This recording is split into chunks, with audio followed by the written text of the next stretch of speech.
Hello again, I am Blunty. This is Fallout 76 on the PC, and it's getting to be that time of year where you may start hearing more traffic in the background of my recordings because it's getting too warm to be able to shut the window in comfort when I do this recording, so deal with it. I'd rather be comfortable and you hear the occasional car drive by than sweat my balls off while I do this voiceover stuff just so you can not hear cars drive by. That's the limit of my professionalism right there. So, the first 4-hour-long session of beta access for PC and PS4 players for Fallout 76 pre-order customers happened yesterday, which was also the fourth opportunity for Xbox players who've previously had a fistful of hours over the previous week. I played the first session on Xbox, but was travelling when the next two happened, so the first PC beta test was my second crack at the game. Now, a bit of housekeeping before I dig into the options and reactions and stuff. While this video can be viewed at 4K and was in fact recorded at 4K, as was my intention, the game itself was actually running at 1440p full screen borderless, which for some reason the game defaulted to. This was automatically selected default upon launch along with ultra settings, and changing resolutions would have meant restarting the game. I really hate it when games do that. And given the spectacularly wobbly launch of this beta, which included the start time countdown on Bethesda's own launcher being accidentally set 2 hours fast by some kind of bewildering incompetence I cannot fathom, and login issues that went along with that, and also had me and many other angry players being needlessly forced to re-download the whole goddamn game despite already having done so days in advance so we'd be prepared. So this soaked up another 47 or so gigs of download, which would have been a complete misery for those on slower connections and bandwidth-capped connections. Bethesda have made some efforts to apologise for this, and we'll get to that at the end of the video. Nevertheless, my re-download finished just, and I mean just, in time for the servers to go live. I was about 2 minutes late officially. But given all of that, I was kind of unwilling to try and restart the game just to switch resolutions. Who the hell knows what could have happened? What, it's going to delete my game again? I don't know. I wasn't going to take the risk, frankly. It was working now, and I didn't want to risk anything more on top of the idiot clown show we had already been experiencing. So I just forged ahead from there. So that's why this gameplay was recorded at 4K, but the game was actually rendering at 1440p, just so we're clear and open about all that sort of stuff. That said, I've no complaints about how the game looks. And sure, it's not the prettiest game you'll ever see, nor should you expect it to be spectacularly pretty. We all know what game engine it's running on. It's basically built on top of what was running on Fallout 4, and it's the nature of the beast that with games like this, large, open-world, multiplayer games that rely on being accessible to a large player base across a lot of different hardware, there's always a compromise on how demanding it can to be run. I was running at ultra graphics settings, as I said. That is the default option the game chooses for you if you're running at 1080 as I was. I was also running a Threadripper 1950X, and I was running the game installed on a very fast M.2 SSD. And my machine was also running my Twitch stream at the same time, which was going out at 1080p 60 frames per second, so there was an extra load there. And I did see some performance issues, some stutters and hitches here and there, but they seem to all be server-side issues. At least that's my safe assumption, based on my observance that all kinds of people, regardless of hardware configurations and regardless of graphics settings, were also experiencing the exact same kind of hitches and stutters and framerate issues in the same areas that I was, like Flatwoods, for example. I saw a lot of people complain about performance issues there, regardless of the hardware they were using. Now, the first Xbox session had this kind of performance hitching too, but in subsequent betas, Bethesda made improvements on this, and I'd expect the same thing to happen here on PC in the ongoing betas leading to launch. That's part of why they're running these betas, to sort of catch this stuff. Although how they couldn't have caught this in the closed betas, I'm not entirely sure, but whatever, Bethesda. As far as graphics go, well, obviously it looks significantly better than my experience on Xbox One X, but that's also just the nature of the wildly more powerful hardware I was using. But let's be clear right off the bat on this note. I don't want to start any arguments about PC Master Race versus consoles. The game was fun in both cases. It just looks nicer when you've got the PC grunt behind it. Of course it does. Gameplay, aside from the controls of course, and we'll get to that, felt for all intents and purposes identical, just the way it should. So, second impressions on the gameplay, for me, were very good. I came in with a better base understanding of certain mechanics that have been tweaked or changed or added since my time with Fallout 4, and I was able to make nice, smooth progress throughout my 4 hours in the game. Although, to be fair, I didn't really try to make progress when I was doing the Xbox test. I was just sort of poking around and exploring. I didn't even do any mainline quests for that one. This time I did. And aside from some typically Bethesda choices in how they make the UI and menu systems work, you know what, perhaps that's the wrong way to phrase that. Let me try that again. Aside from some typically Bethesda choices in how they make the UI and menu systems challenge you to a bare-knuckle fist fight to get things done that should be simpler to do and which other developers have figured out long ago, everything flowed pretty gracefully as far as gameplay went, and what to do next, and the density of content felt very good. In fact, that density of content was perhaps too dense in the opening hours, where you're almost overwhelmed with long recordings on holotapes and detailed logs on computers that all feed into the world building. I love that stuff in this type of game, and I loved it in Fallout 4, and I loved it here, but they do throw an awful lot of it at you all at once, right at the start. The PC controls were much more natural to me. Those of you who watched my stream or replay video of the first beta, when I was on Xbox, saw how I struggled a bit. Now, it's not as if I don't usually use a controller. I use a controller a lot, perhaps even more than most PC gamers do. But for games like this, for first-person shooters in particular, and for games like this with a lot of ancillary mechanics outside of even what your average FPS does, mouse and keyboard is noticeably superior for almost everything. I say almost because a lot of the menu systems, like the camp building and the photo mode, are all very obviously controller streamlined and are in fact spectacularly clumsy and mind-shatteringly unintuitive on a keyboard. It was just so frustrating. So they made some really bizarre choices in the key assignments on some of that stuff. It was just, what are you doing?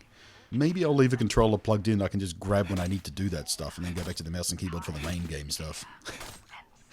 As far as bugs go, I saw more on PC than in my session on Xbox. That's kind of predictable as well. In particular, I had repeated issues with enemies being utterly pacifist even when I attacked them, or quests not quite triggering properly or not quite closing off properly when I'd completed an objective. Some of that was server-side, a little bit of lag when I was just registering, oh, you've done that thing? Oh, here you go. And that sort of sometimes took a surprising amount of time. But yeah, some stuff was just a little bit janky in various ways. But again, it's a beta. That kind of stuff is to be expected. And it's a Bethesda game. Even outside of beta, that stuff's to be expected sometimes.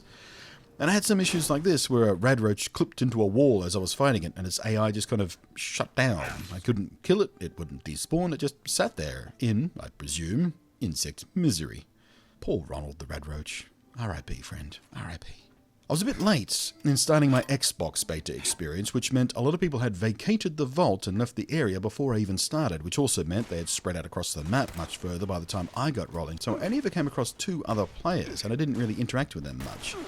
In the PC beta, I was there from the start, so I saw a lot more other players early on. I chose to play a single-player experience. I chose to do it solo to try and get a better feel for the pacing and exploration aspects of the game. I didn't want to feel the pull of other team members eager to move on when I was still happily digging around. And the single-player feeling was wonderful. It felt a lot like my time with Fallout 4, in fact. Especially when there were no other players inside. Which shouldn't be a surprise, a lot of what's in this game did grow out of Fallout 4. But I know this aspect has been worrying some people, so if you do want that solo experience, rest assured, it does feel right. I did also spend some time in the company of another player who, although we didn't officially team up, shadowed me for a while. When they first appeared, I was sure I recognized the username. I was sure I'd seen a name at least very similar to it in my Twitch stream chats on more than one occasion. And as it turns out, it was confirmed a little while later when that very same person popped into my Twitch chat and went, "Yep, that's me over there. Hi!" So that was pretty cool. We shadowed each other for a while, walking through the same paths and exploring the same areas and calling each other's attention to certain things from time to time. We took part in a couple of events together and generally tried some of the non-verbal communication attempts we'd all have to evolve as a common understanding as a community of players for this game, because without a push-to-talk option for the microphone for the voice chat, it's not terribly useful or attractive to me to be using, especially while streaming, of course. So body language and emotes are the way to go as far as communication in this game goes. I was also frustrated to find out that the PC version has no text chat. It's a multiplayer PC game with no text chat. That's stupid, Bethesda. So stupid. Please put that in. But I'm sure over time the community will start building our own commonly understood non-verbal vocabulary of, motions and emotes and stuff. And the emotes are actually really useful for this. There's some really good choices in the emotes wheel to sort of communicate quickly and effectively sort of what you're doing and what you need and what you want to do and things like that. And in the session tomorrow, I think I'll start actively adding friends to my list and try some team-based stuff too. More than enough time for that tomorrow. Now, the main and side quests were all very Fallout 4-like. Some defensive or offensive battle quests, some fetch quests, some uncover this mystery by reading a bunch of computer logs type stuff. All quite familiar and quite comfortable. What was new, though, obviously, were the group events, where players in a radius in an area, regardless of if they've teamed up as a group or not, can all take part in a common goal for a nice reward. And these worked really quite well, actually. Very seamless, very smooth, very easy, very cleanly communicated. I enjoyed them very much. The weapons, ammo, and item stuff was also familiar to Fallout 4 players, although with the addition of weapons and food condition bars that degrade over time and use, there's a much more sophisticated management system in place to handle all that.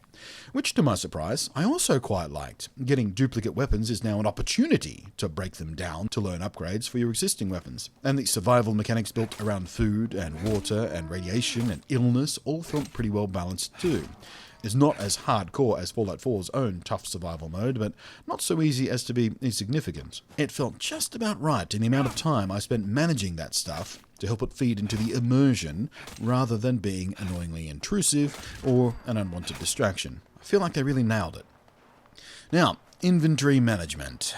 As some of you know, I'm on record repeatedly in various games as saying I hate inventory management in RPGs and stuff. And in this game, it's not just about how stuff is organized, which is a bit of a cluster bork, but much more so dealing with carry weights in a game that offers up a constant stream of very useful, essential items for building, for repairing, for food, and for funsies.